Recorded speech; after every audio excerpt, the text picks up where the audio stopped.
Em breve. Gravando. Oi, gente, bom dia, boa tarde, boa noite, dependendo da hora de quem estiver vendo a gente aqui no nosso programa. Meu nome é Bruno Simões Gonçalves, eu sou psicólogo do Núcleo Abrapso São Paulo, que pertence à regional Abrapso. Esse aqui é o nosso programa Abrapso em Movimento.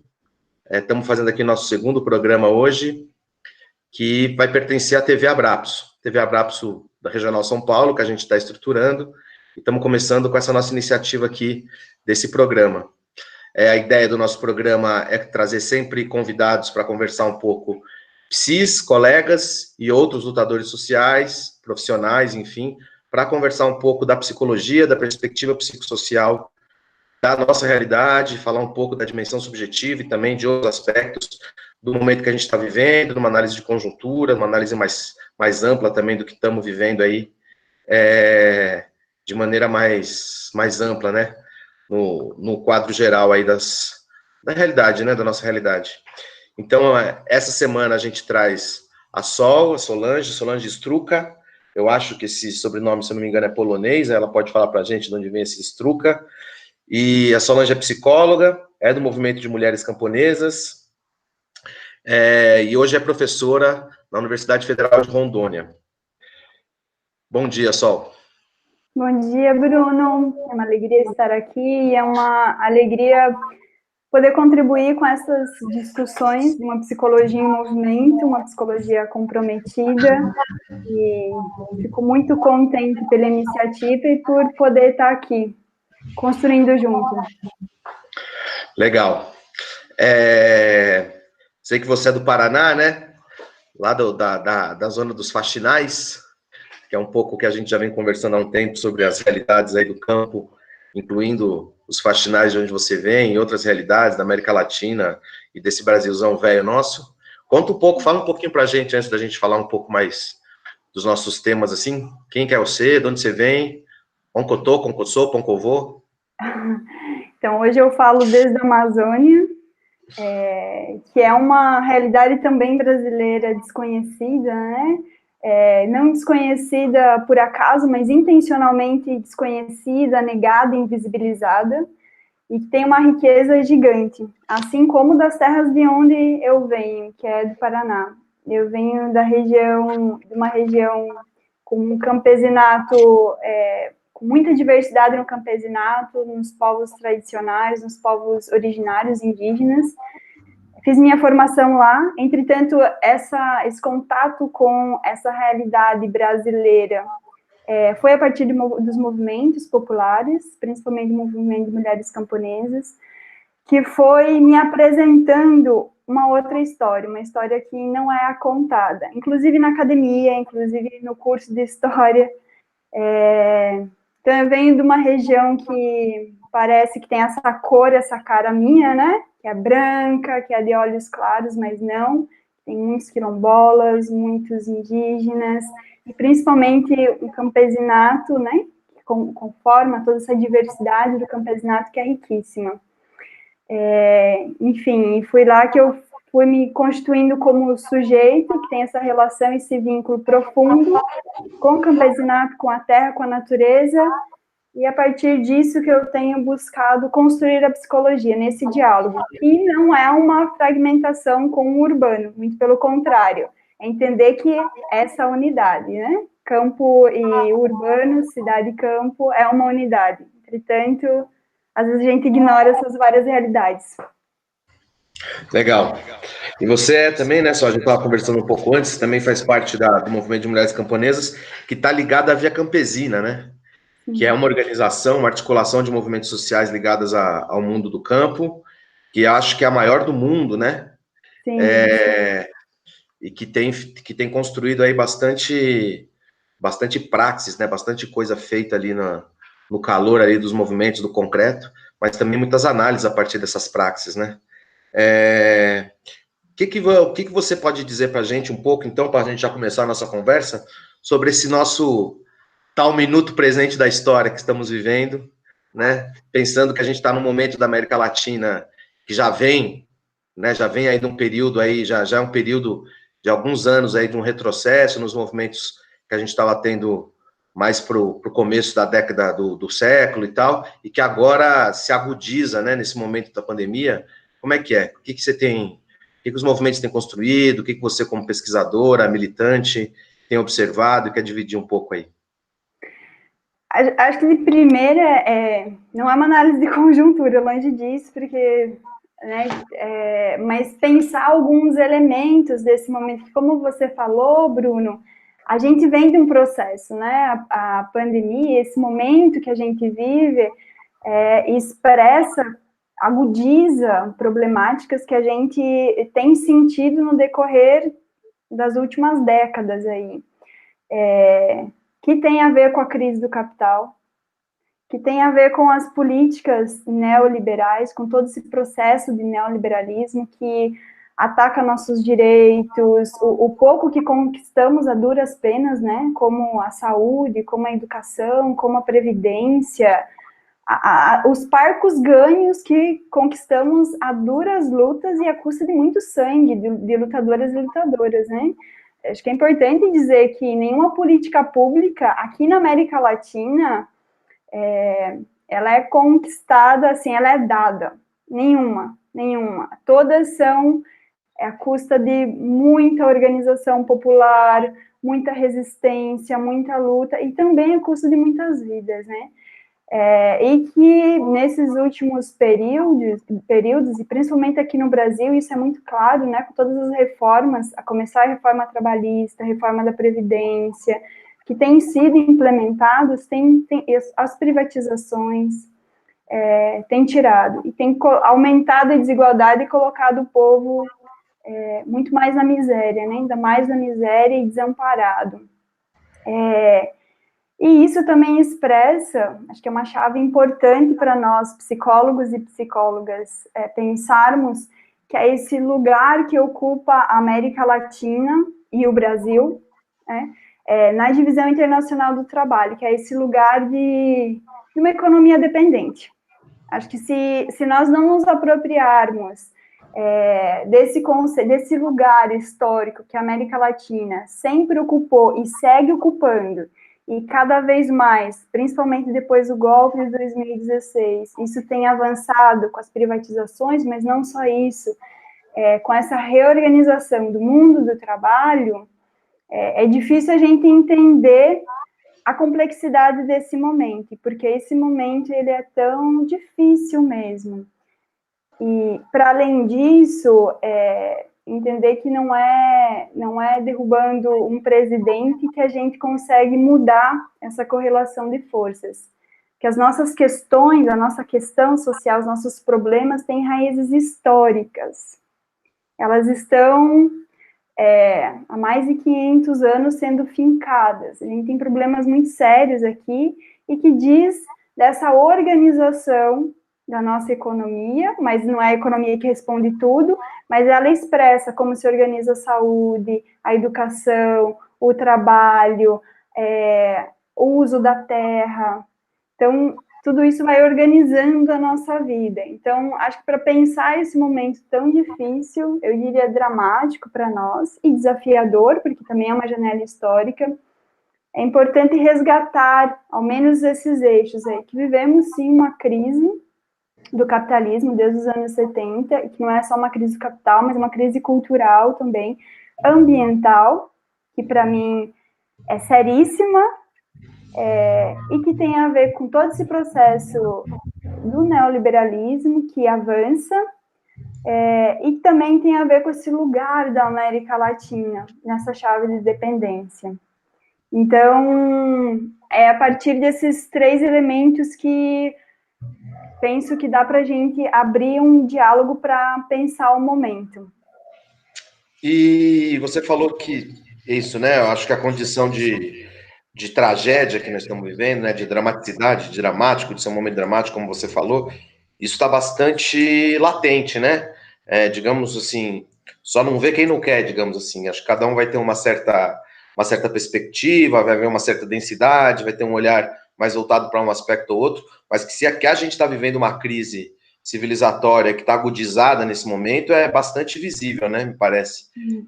Mas você me falou de uma coisa da janela histórica, né? Que também é um momento de janela histórica, né? Eu acho que talvez nessa pandemia, nesse momento específico da pandemia, eu fico me perguntando qual é a janela histórica que se abre nesse momento da pandemia. Como que você vê um pouco o que seria essa janela histórica da pandemia e como que, uma análise mais geral, assim, do que seria essa pandemia, como que você entende esse momento aí, pensar que hoje, estava vendo dados, se a gente levar em consideração dados nacionais, né, quer dizer, não especificamente as pessoas que estão em isolamento, mas estados nacionais que de algum modo estão mobilizados para a questão do isolamento social, você tem nesse momento entre 1/3 e metade da população mundial em situação de estar mobilizada pela questão da pandemia, ou em isolamento, ou participando de estados nacionais que de alguma forma estão se mobilizando para isso, né?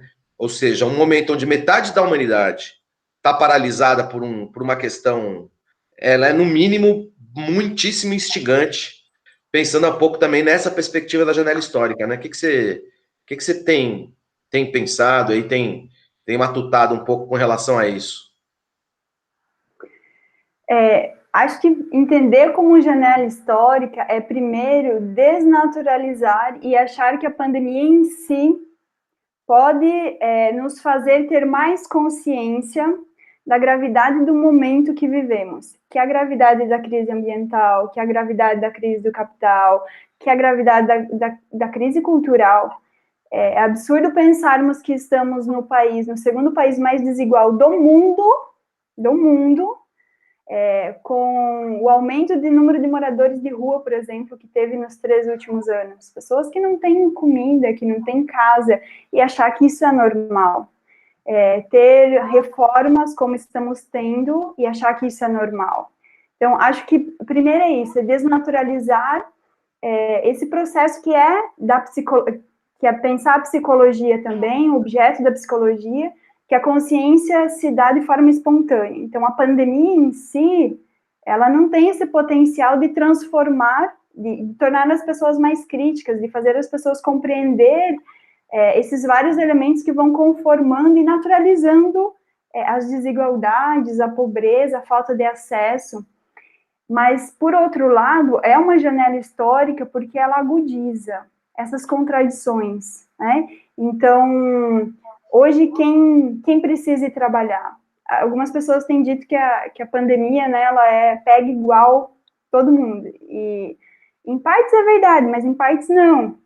Porque quem precisa ir ganhar o pão diariamente, quem não tem onde ficar em isolamento, quem não tem água para lavar as mãos, tem uma cor, tem um endereço.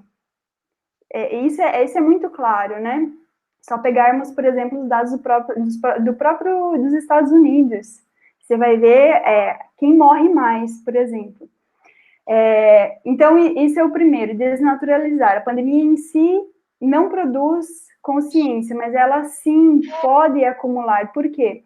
Porque nesse momento algo muito simples, quem mantém a economia? São as pessoas trabalhando. Então, a chave, né? Quem é essencial? São as pessoas, é o trabalho das pessoas.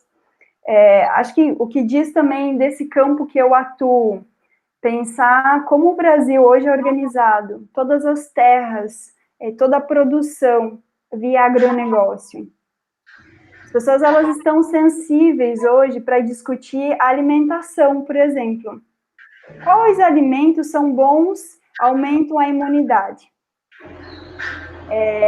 Que produção que se tem no Brasil hoje?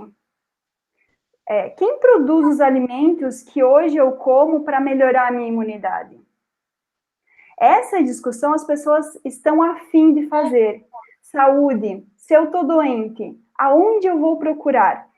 Quem consegue pagar um plano de saúde? E os planos de saúde hoje, eles estão dando conta? Educação. Então, eu entendo que é uma janela histórica imprescindível, importante para ser disputada, por quê? Porque as pessoas elas estão a fim de discutir de coisas que antes elas não tinham tempo para pensar, mas também não as tocava, assim, não era algo concreto e real. Então, eu entendo que essa janela se abre porque a própria organização do cotidiano ela mudou. Entretanto, a gente só vai conseguir avançar nas discussões à medida que a gente for, como a psicologia mesma dá indícios explicativos, a gente for dialogando, a gente for criando processos de formação e de informação, de diálogo, para que a gente possa ir entendendo esses processos que são mais complexos, né, que tem a ver com a organização do Estado, que tem a ver com esse lugar que estamos, né, onde pisamos e o momento que vivemos. E a gente estava conversando um pouquinho antes do nosso papo aqui, e em outras conversas, você foi uma pessoa que sempre chamou muita atenção para isso, sempre falou um pouco sobre isso, essa ideia da opinião pública, né? Como é importante, como tem muito a ver com a psicologia, né? Pensar que a gente está mexendo, digamos assim, com essa, vou falar um termo genérico, né? Com as consciências ou com a mente das pessoas, essas palavras que as pessoas remetem muito à psicologia, e que isso tem muito a ver com comunicação, muito a ver com meios de comunicação, com formação de opinião pública. Sei que você é uma curiosa, assim, para dizer o mínimo sobre o assunto. O que você acha que isso poderia, como é que está isso? O que você acha que isso poderia nos ajudar? Qual que é o papel da psicologia nesse sentido, nesse nosso momento? Para mim, a referência é sempre a Baró, né? Para pensar como a importância desse lugar de disputar o senso comum e qualificar a opinião pública. Inclusive com o que ele foi fazendo no final da sua vida, das pesquisas, e pensando hoje, acho que isso é muito importante, né? Quem informa o povo brasileiro? Acho que isso é central. Isso é um dos pontos que nos diferencia também de outros países, pensando aqui na Venezuela, né? Mas hoje no Brasil quem mais informa é a Rede Globo, é algumas mídias que são grandes monopólios. E acho que é papel da psicologia entrar nesse campo. Entendo que hoje quem tem feito isso são os movimentos populares. Movimentos Trabalhadores Sem Terras, a própria Via Campesina, MMC, MTST, e que tem colocado na pauta discussões como reforma agrária, a necessidade da reforma agrária, a necessidade de discutir a moradia nesse país. Então, são questões naturalizadas e que os movimentos, a partir não simplesmente de informações, mas a partir da sua prática, a partir da sua praxis, tem colocado na pauta e aí tem interferido na opinião. Ao menos assim eu vejo, né? Que essa mudança na compreensão de questões históricas, elas passam por aí. Que não é opinião de apenas escrever uma reportagem, um artigo, mas é de organizar espaços de debate e espaços de trabalho também diferenciados, né? Como os movimentos fazem. Então, acho que para mim pensar em opinião pública tem a ver com organizações populares, tem a ver com esse incidir que não é só da fala, que diz de uma prática, de uma praxis. E nem só da escuta também, imagino, né? Sim, sim. A questão não é só saber escutar, mas é saber falar e talvez saber agir com mais firmeza, né? Com mais foco, no sentido dessa organização aí que você está falando, né? E aí, você falou um negócio agora que, assim, você citou a Venezuela, falou um pouco dos meios de comunicação aqui no Brasil, dos monopólios e tal, né? E a gente, né, é um debate que se tem faz tempo aqui dentro do campo progressista, como isso realmente é um bloqueio que dificulta muito, né, digamos, a organização do campo progressista, a difusão dos nossos valores ou das nossas práticas, né, das nossas bandeiras históricas, de tudo aquilo que a gente defende, né?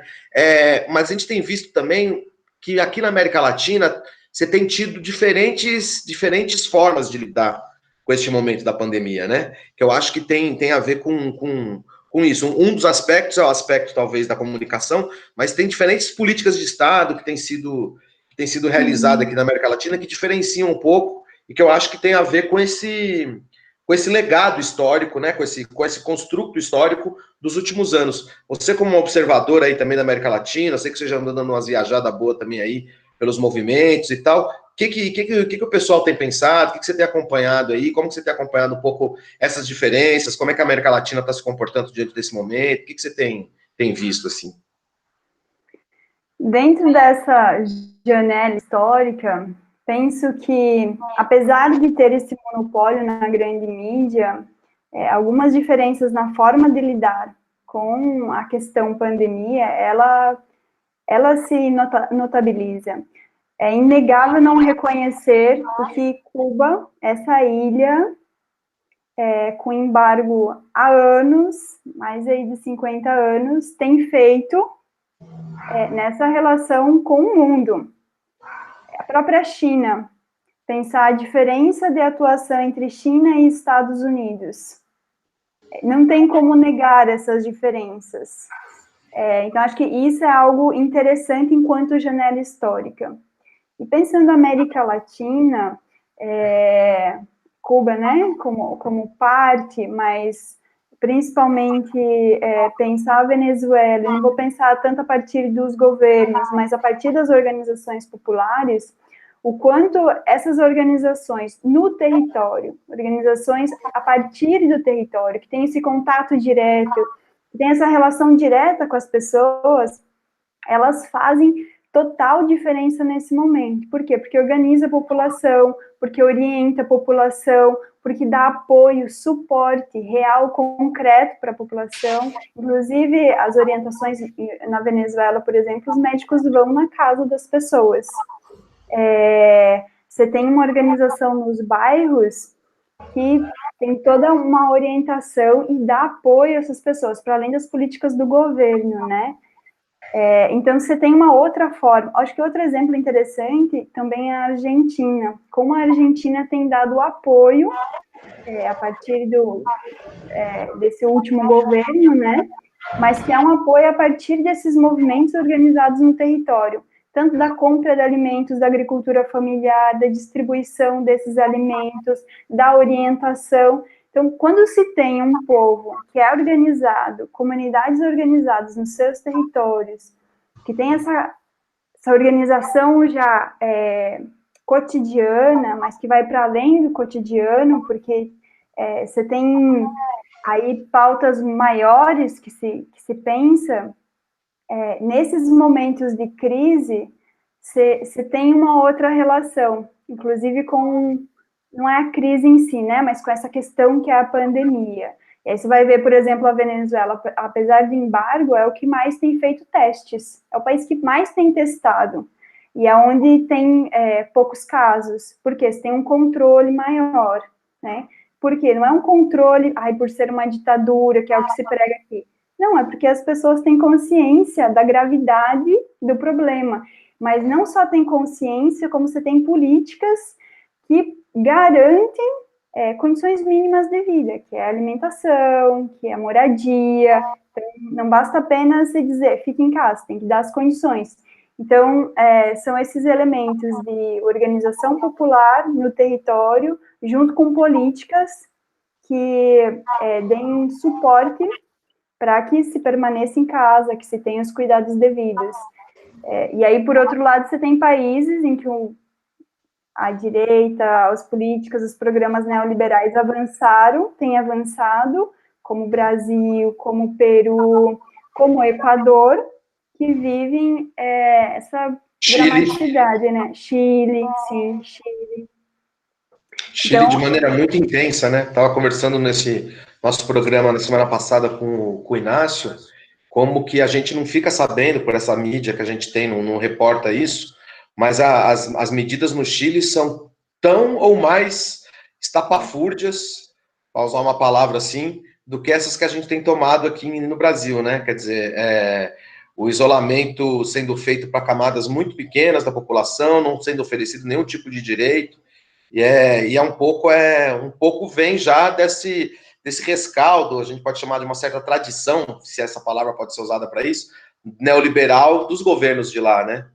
E hoje eu estava vendo uma notícia muito quente, tem que dar uma olhada com mais calma para ver, mas que o Trump levantou a possibilidade lá nos Estados Unidos de fazer uma coisa que parece que nunca foi feita na história dos Estados Unidos, que é fechar o Congresso, né?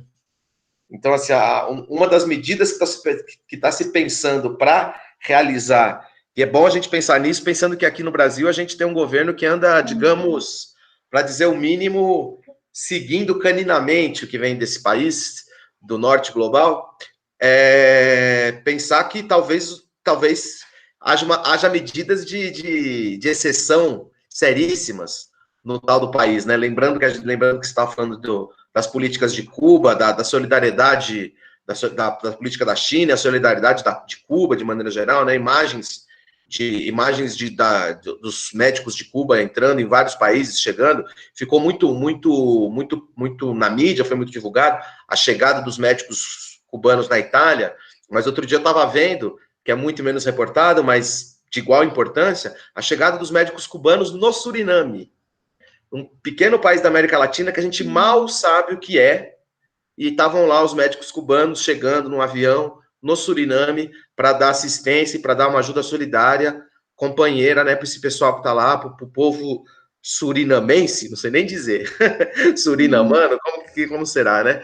Então, um pouco também, fica um pouco, essa janela histórica também se abre no seu sentido amplo, né? Quer dizer, tá ficando, claro que para determinada fração da população do mundo, né, dos governantes do mundo, pode acontecer de tudo, que eles sempre vão dizer que o certo é você fazer as políticas neoliberais e tal. Mas está muito mais evidente, está muito mais difícil esconder como países que têm mantido uma posição de enfrentamento a essas posições neoliberais têm tido um protagonismo na solidariedade, no enfrentamento dessa pandemia, assim, não dá nem para comparar, né, o que eles têm feito com relação aos países, né, do eixo global aí, de maneira geral, Europa, enfim, Estados Unidos e outros, né? E aí, Sol,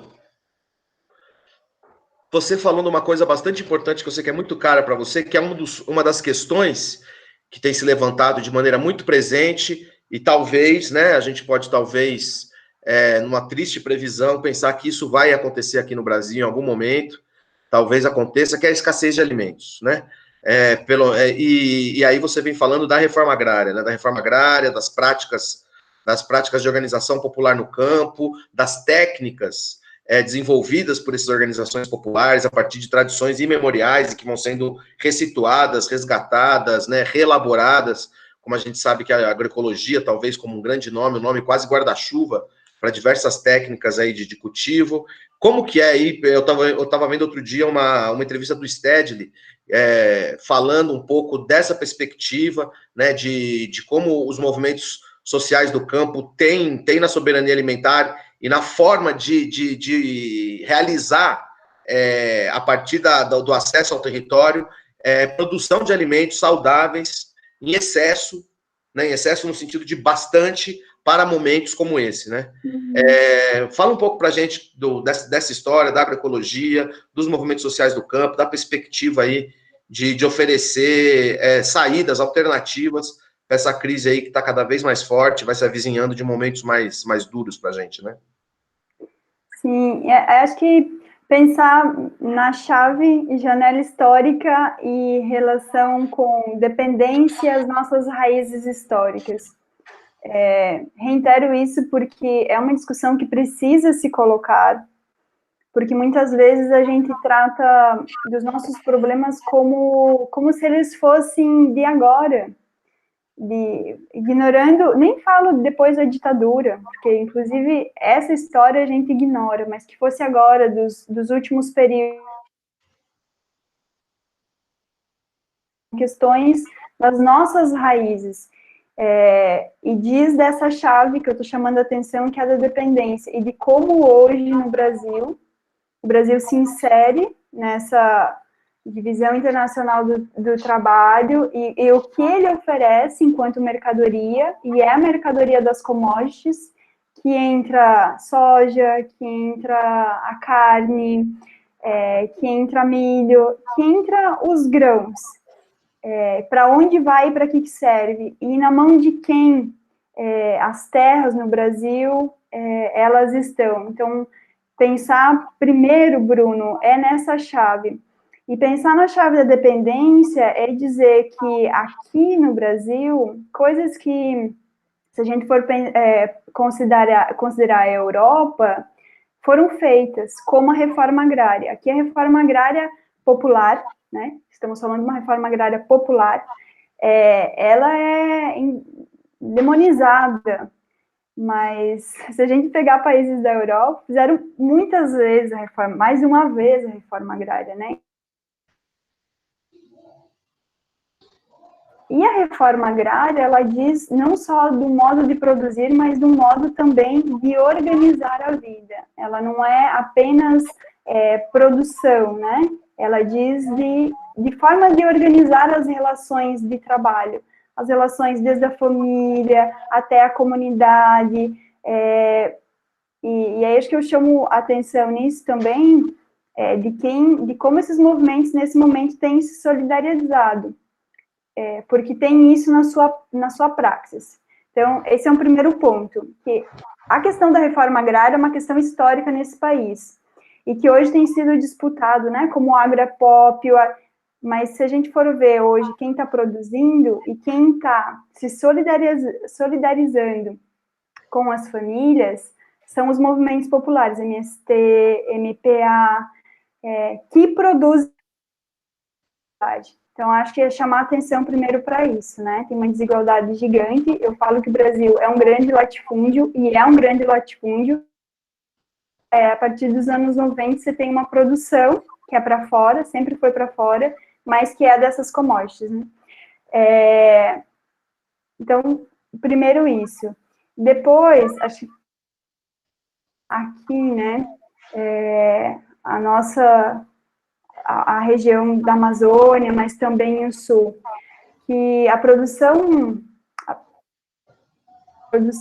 que é sem os agrotóxicos, que é um dos pontos centrais nesse modelo do agronegócio, e que é uma produção para a comunidade, e aí pensando em circuitos mais curtos também, de como se organiza. Então, se organiza para a comunidade, e aí você vende o excedente para fora, mas você não tem essa loja, uma coisa só, que agride, destrói a natureza com o uso de agrotóxico, mas você produz aquilo que é de cada período, com diversidade, você não fica dependente, então, não é um monocultivo, e por outro lado, você tem um preço justo. Esses dias de assentamento, aqui as feiras foram proibidas, né? E aí uma das falas a gente definiu que vai produzir alimento. Tem a feira, não tem a feira, mas a gente vai produzir alimentos. E essa produção de alimentos, se não for para a feira, vai ser doada.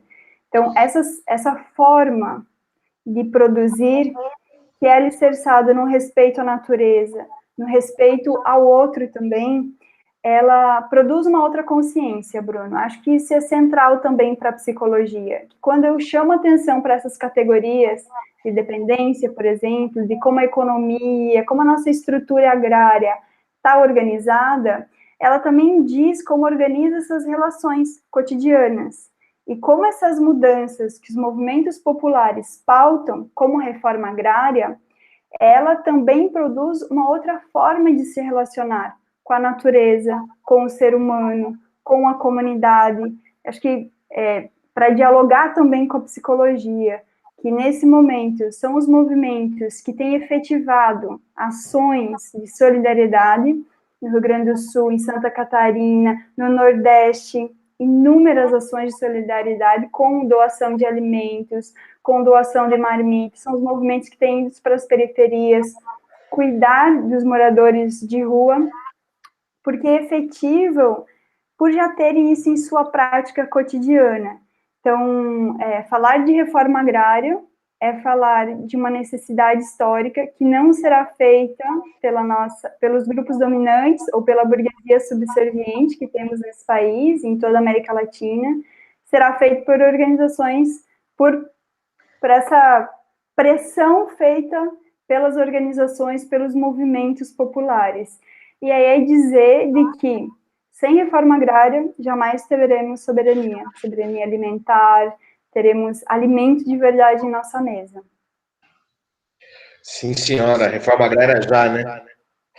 E aí, falando um pouco da psicologia, digamos assim, estrito sensu, claro que a gente está sempre falando de psicologia aqui, mas pensando um pouco nessa questão da formação dos sujeitos, né? Da formação dos sujeitos sociais. Eu conheço um pouco o seu trabalho de pesquisa, o que você fez no doutorado, que foi um pouco falar um pouco dessa organização, né, do sujeito, né? Do desenvolvimento do sujeito, da personalidade do sujeito, como você, uma categoria que você trabalha lá no seu trabalho a partir do Vygotsky. Só para relembrar uma coisinha aqui, falar rapidinho, você citou o Baró, né? Se tiver alguém aqui assistindo que não sabe quem foi Inácio Martim Baró, dá uma olhada aí, faz uma pesquisa, foi um psicólogo, português não, espanhol, que viveu em El Salvador e que foi o cara que formulou o que a gente chama de psicologia da libertação, né? Morreu assassinado, acho que nos anos 80, se não me engano, 86, e foi uma figura muito importante para nós da psicologia crítica, da psicologia latino-americana, da psicologia da libertação, e é uma das bases aí teóricas, né, e de ação que a Sol se baseia, né, a partir do que esse companheiro construiu aí e deixou de legado teórico e tal, né? Mas, enfim, você também é uma teórica, você também tem esse lado aí, essa ideia da praxis, né, fazendo teoria e fazendo mudança social ao mesmo tempo, transformação. Então tem uma história sua aí muito, muito forte com a formação da consciência, da personalidade, dos sujeitos sociais, a partir da vivência de terras comuns, né? E como isso vai incidindo na vida, como você está dizendo, né? Como isso vai modulando, como isso vai uma parte estruturante importantíssima de quem são esses sujeitos, do que eles entendem como a vida, como eles se entendem como sujeitos. Fala um pouquinho para nós aí, conta um pouquinho essa história aí do que é viver, ter uma terra comum, viver em comunidade, o que isso produz no desenvolvimento de uma pessoa, qual é a diferença disso com você viver numa grande cidade, mediado totalmente por relações, digamos, mediadas pela mercadoria, como que isso vai operando aí na vida dos sujeitos? Pensar o uso comum, coletivo, as diferentes formas, porque existem inúmeras formas, desde as comunidades originárias até as comunidades tradicionais, que aí é uma mistura, né? Até, por exemplo, assentamentos, inúmeros que têm assentamentos da reforma agrária, que também têm essa forma de organizar a produção, o uso da terra e a produção, que é o uso de forma coletiva.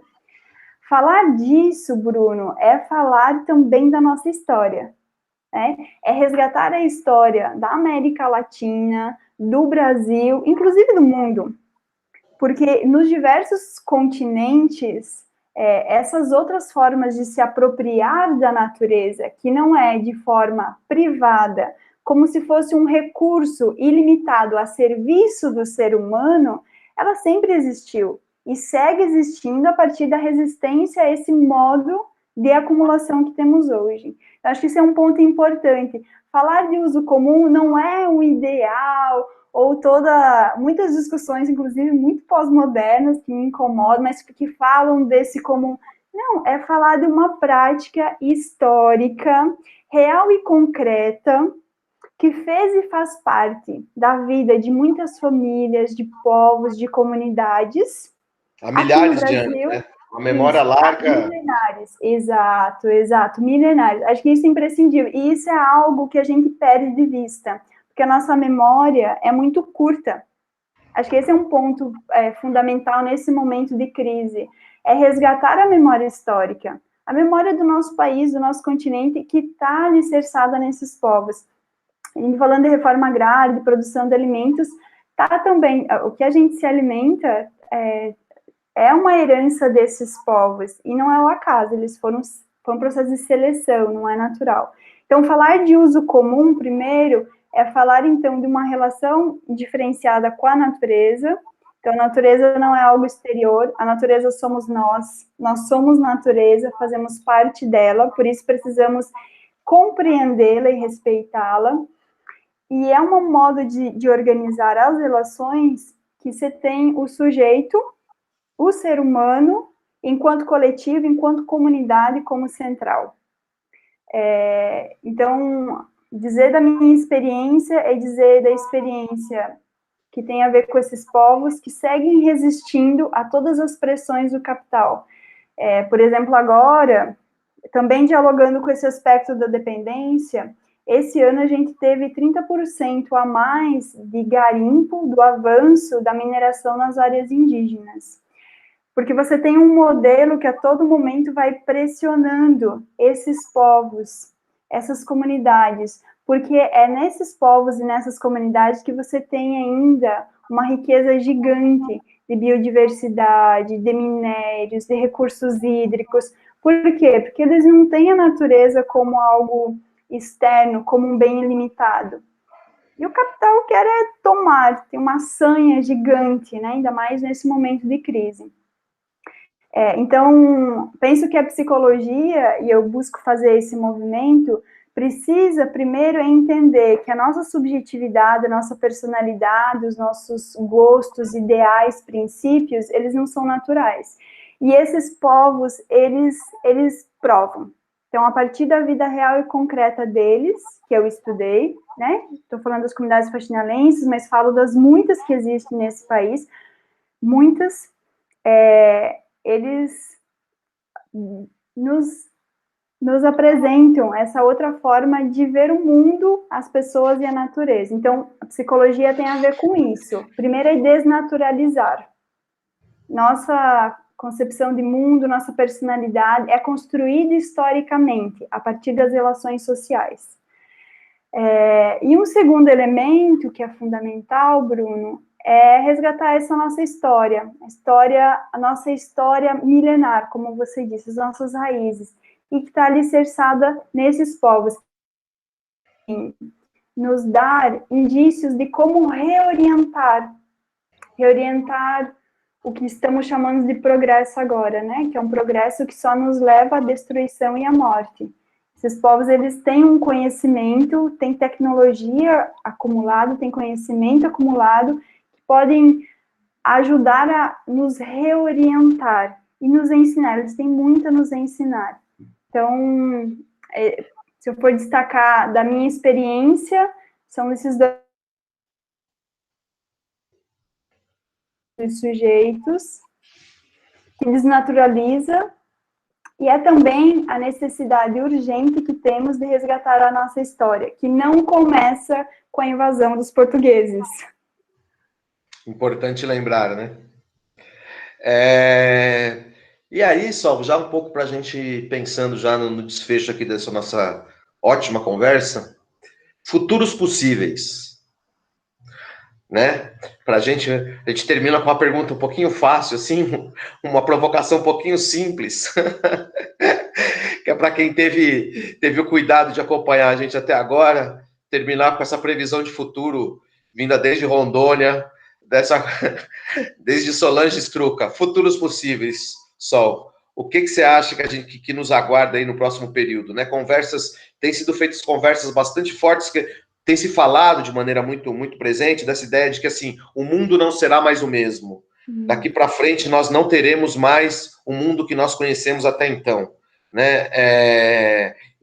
Fica um pouco difícil, eu confesso que para mim tem sido um pouco difícil fazer alguma prospecção sobre isso, até porque me sinto muito inflamado e muito instabilizado emocionalmente nesse momento.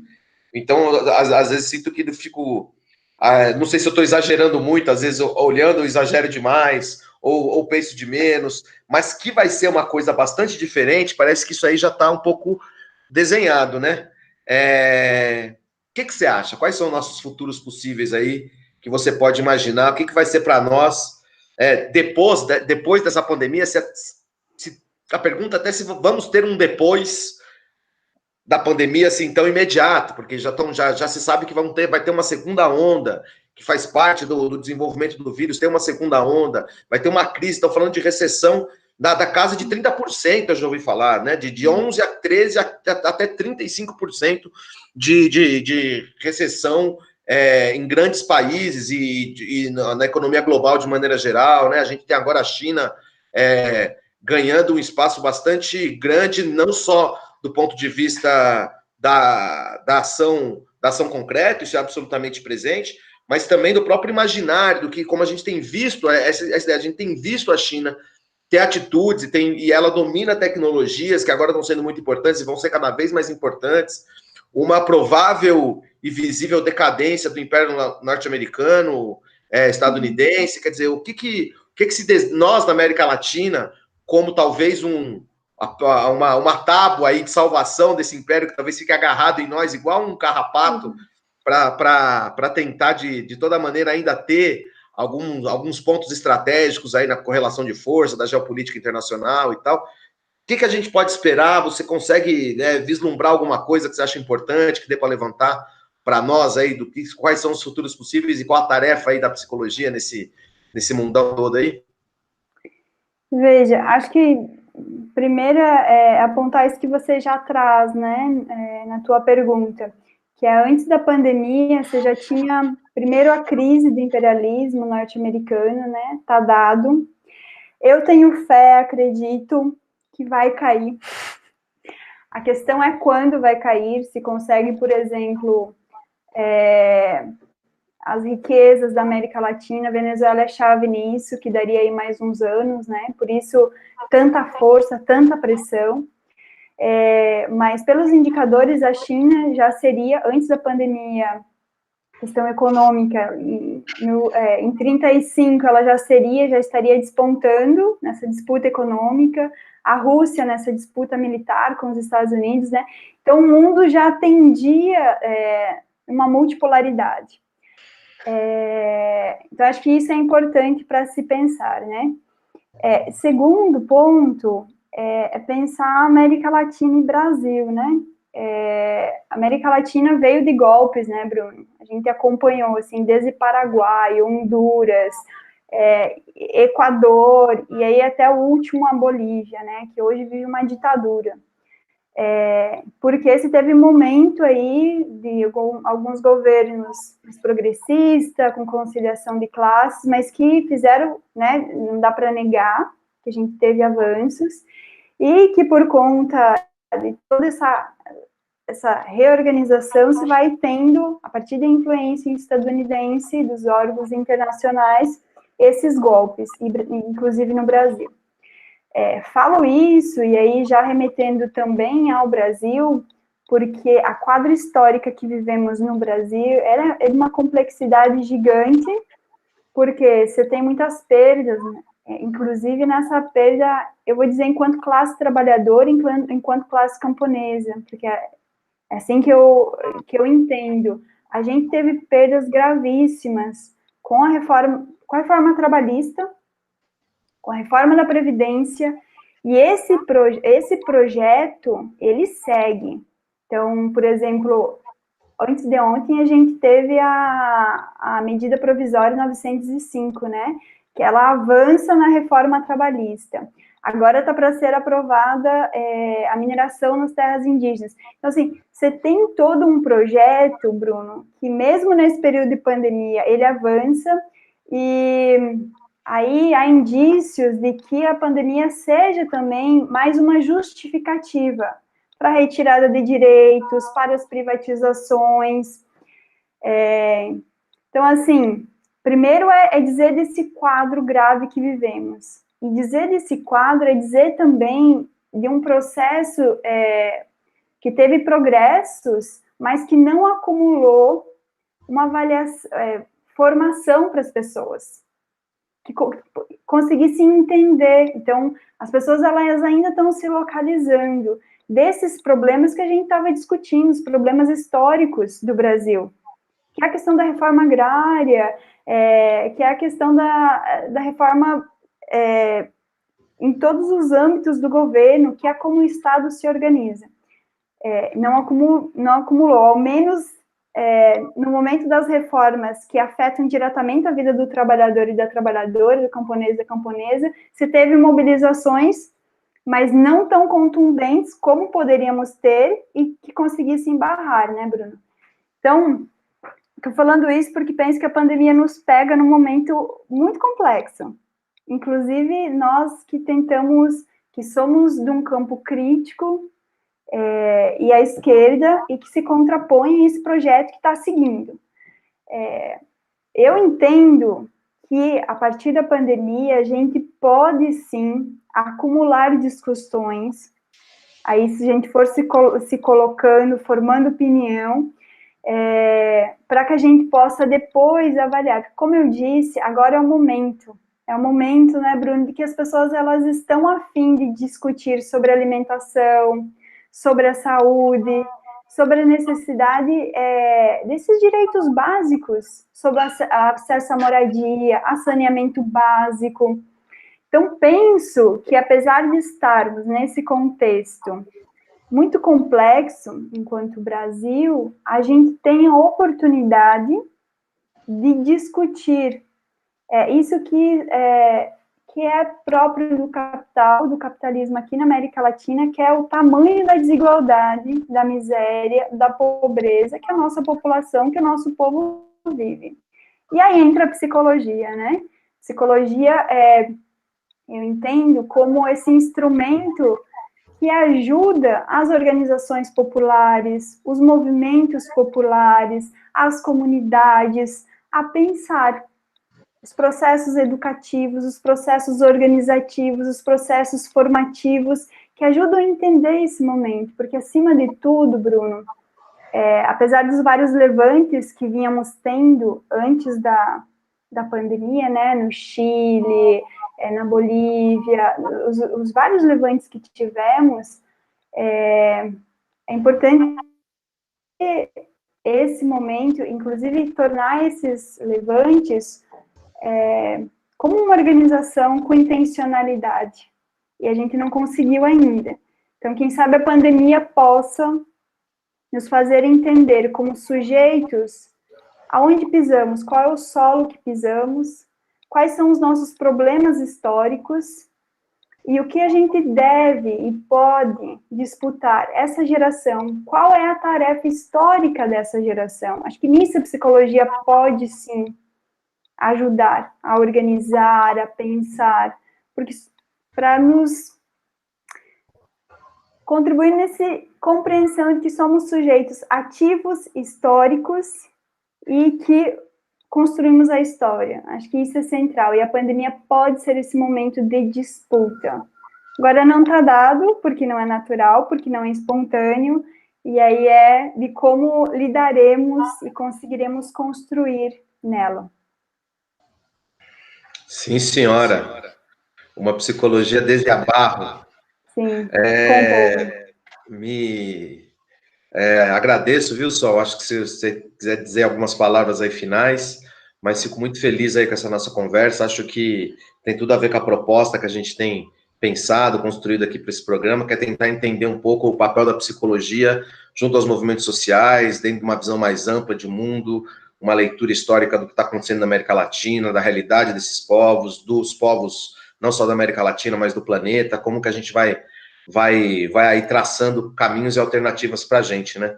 Você falando de maneira muito dialética, eu diria, durante toda a sua conversa aqui, sempre lembrando tanto da parte da organização dos povos no seu cotidiano, como dessas leituras mais amplas, como as leituras mais amplas têm a ver com diversas camadas históricas, né? E como isso vai rebater na produção da comida do cotidiano e nas grandes organizações aí de coisas, ou seja, fazendo um pouco esse desenho que a gente tem chamado de uma psicologia latino-americana, né, desde a barro, da descolonização, pensando mesmo uma outra forma, uma outra psicologia, né? Então, super feliz aí, super te agradeço.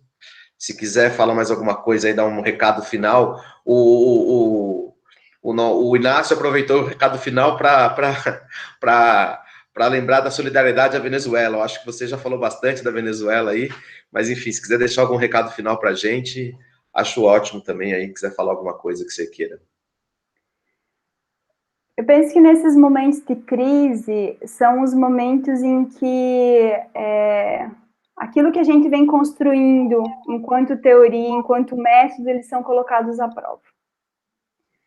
E, acima de tudo, esse momento, acho que coloca em evidência o quanto esse ideal liberal, de que o sujeito sozinho consegue se salvar, ou consegue dar conta das suas questões, ele é abstrato, ele é fragmentado, ele é histórico.